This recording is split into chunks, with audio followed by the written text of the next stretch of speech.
What's up YouTube? It's your man Jasmeet Singh in here.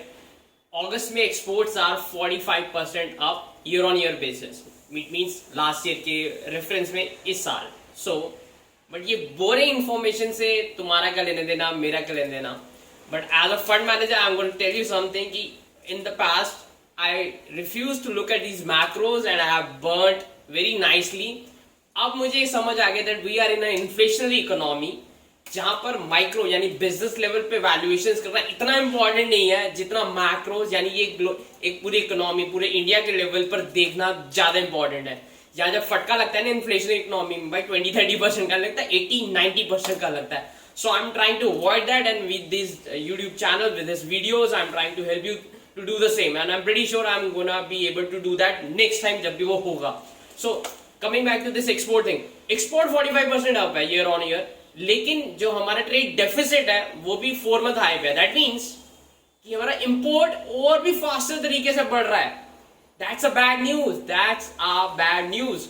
शुक्र है अगर deficit बढ़ रहा है लेकिन हमारा डॉलर जो है आईएनआर जो है वो स्टेबल है, जो करेंसी रेट है वो स्टेबल है और फॉरेक्स रिजर्व बढ़ रहे हैं. इसका मतलब जो इनवर्ड रिजर्व आ रहे हैं, इनवर्ड जो फंड आ रहा है वो बराबर आ रहा है. तो इस टाइम पे ना सेंट्रल बैंक के लिए बड़ा आसान हो जाता है मैनेज करना. ये इंफॉर्मेशन हमारे लिए जो स्टॉक मार्केट में इन्वेस्टेड है या बॉन्ड मार्केट में इन्वेस्टेड है इंपॉर्टेंट क्यों है? इंपॉर्टेंट इसलिए है क्योंकि अगर ये स्टेबिलिटी रहेगी और डेफिसिट बढ़ेगा तो दैट्स अ बैड न्यूज. लेकिन इन्फ्लेशन की वजह से जो डेटा आ रहा है, जो फंड्स आ रहा है, सेंट्रल बैंक को इश्यू नहीं होगा कि कुछ एडवर्स अपना जो है वो स्टेप ले ले जिससे मार्केट्स का जो एक ग्रोथ है वो रुक जाए. फॉर एग्जाम्पल अगर डेफिसिट बढ़ा, like I said कि ये one of the trigger है. There are lot of triggers.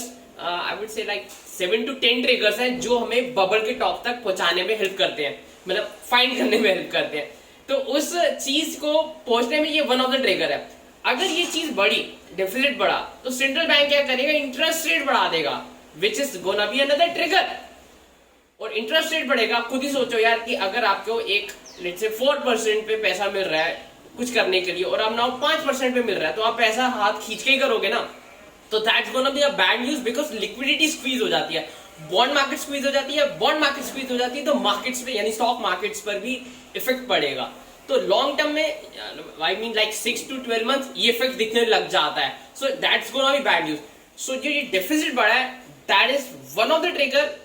हो सकता है, अभी हुआ नहीं है, हो सकता है it is on 4 month high. I know it's a boring information but as a fund manager मेरे लिए तो इंपॉर्टेंट है and I am pretty sure अगर आप ह्यूजली इन्वेस्टेड हो और अच्छा एसेट मैनेज कर रहे हो या करना चाहते हो तो तुम्हारे लिए भी इंपॉर्टेंट हो ही जाती है. And that's what I am trying to do with this YouTube channel.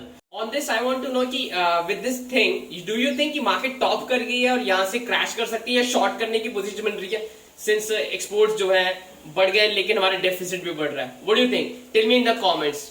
On that note, I want to call this video and I hope आपका मंगल हो.